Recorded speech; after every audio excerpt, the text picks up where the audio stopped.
Okay, in many parts of the country, house buying has turned into a drunken land rush.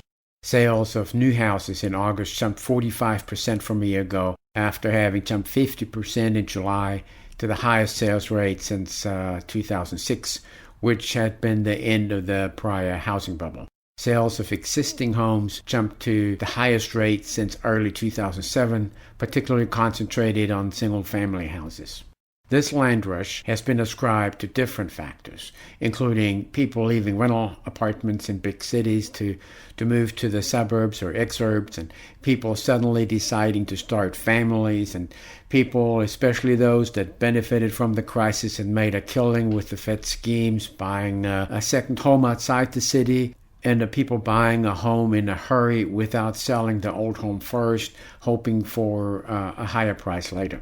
And this is happening during a massive unemployment crisis, at a time when 7% of all mortgages have been moved into forbearance, at a time when 17% of the FHA-insured mortgages are 30 days or more delinquent, though many of those loans have been moved into forbearance and put on ice. The housing market has split in two, with one part being red hot and the other part crumbling before our eyes. And there is something else going on too, a surge in big money into single-family houses as an asset class. This is now taking different forms. There are the buy-to-rent companies that grew out of the financial crisis, and there are companies that are now building new houses specifically as rental houses. And they're the iBuyers, companies that buy houses to sell them, a business model that is intended to replace the brokerage model, though it has done nothing but lose money so far. And then there are companies buying houses and leasing them back to former homeowners so that they can resolve a mortgage delinquency without having to move. And these companies have raised many billions of dollars since April in capital markets that have gone totally nuts. I'm Wolf Richter, the publisher of WOLFSTREET.com, where we tell the stories behind business, finance, and money. You're listening to the Wolf Street Report. It's Sunday, October 4th, 2020.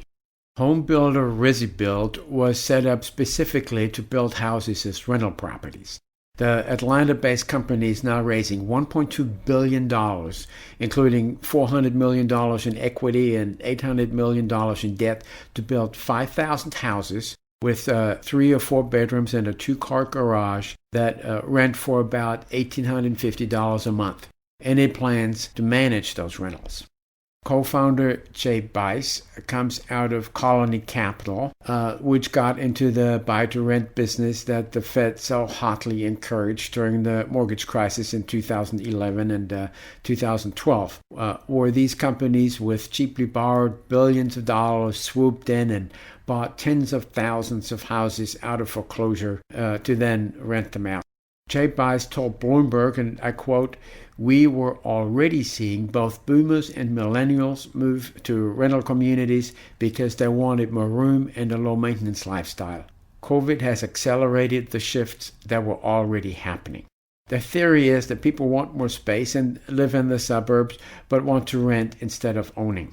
On its website, the build-to-rent company said that it wants, and I quote, "to make the dream of living in a new home a reality for everyone. Our mission is to provide quality homes in desirable areas that are affordably priced for today's renters using the most modern, efficient, and customer-focused home building strategies to achieve this." And private equity firms are once again chasing after the buy-to-rent market. This includes the asset management division of JP Morgan that nearly tripled the size of its joint venture with American Homes for Rent to $650 million. American Homes for Rent, of course, is a buy-to-rent outfit that grew out of the mortgage crisis and the Fed's efforts to resolve it without taking down the banks. It already owns about 53,000 homes, and it raised an additional $400 million in a stock offering. American Homes for Rent is not only buying houses in the market, it is now massively building new houses specifically to rent, and has become one of the most active home builders in recent months.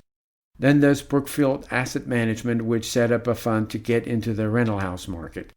Blackstone Group, which started Invitation Homes during the mortgage crisis and then sent it on its way in an IPO and has since cashed out, now invested $300 million in Tricon Residential Inc., which owns over 30,000 single-family and multifamily units in the U.S. and Canada. Invitation Homes, the largest buy-to-rent outfit with 80,000 single-family rental houses, raised an additional $400 million in a stock offering in June and is buying houses at a rate of about $200 million every 3 months. These buy-to-rent companies have also raised almost $6 billion by selling rent-backed structured securities, including 3 big deals in September, according to Kroll Bond Rating Agency. Despite the malaise in the big city rental market, the buy-to-rent companies, such as Invitation Homes, have reported record high occupancy rates and rent collection rates that are roughly in line with pre-COVID averages. Invitation Homes said in an investor presentation in September that it would now be getting into the sale-leaseback market, meaning that it would buy single-family houses from homeowners and lease them back to the former homeowners who would do this to cash out without having to move. The sale-leaseback method of raising cash has been practiced for a long time by owners of commercial property and airplanes and equipment, etc. But in terms of single-family houses, it's fairly new. But now there is a different angle to the sale-leaseback model that is totally new. 7% of the mortgages are in forbearance and others are delinquent, but are at the moment protected by a moratorium on foreclosures. These homeowners will eventually have to deal with reality, which could mean a forced sale or foreclosure. With a sale-leaseback, they could sell their home and lease it back, so they'd become renters and wouldn't have to move. Startups are getting into this deal, raising lots of money to do this too. In other words, companies are lining up to take advantage of the mess that will ensue when the forbearance period and the foreclosure moratorium end, which is when these mortgages become officially delinquent and face foreclosure. And it will produce another wave of homes being taken over by investors and becoming an asset class. Then there are the iBuyers, such as Zillow, Opendoor, and Redfin, and others. Zillow and Redfin are publicly traded and got into the iBuyer craze as an additional activity. They both have booked losses every year, and since they started getting into the iBuyer craze, those losses have increased. But with these crazy stock and bond markets, they can raise funds no problem.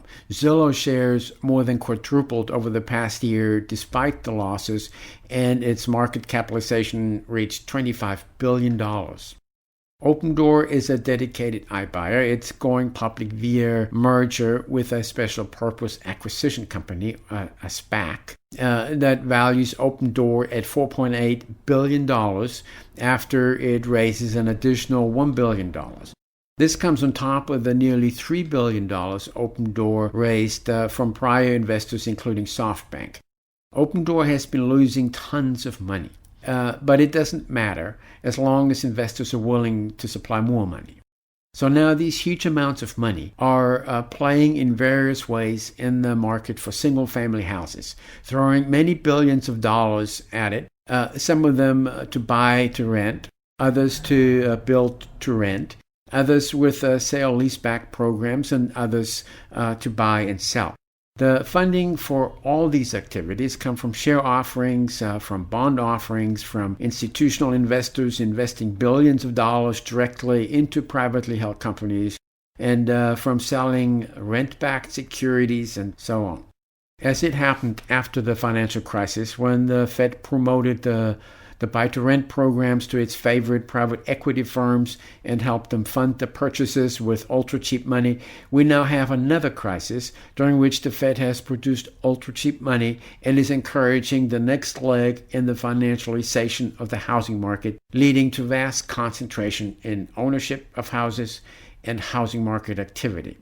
Fueled by cheap money from the Fed, following another crisis, the big boys are now back, bigger and broader than ever before, And the financialization of the single-family housing market is now progressing to the next level.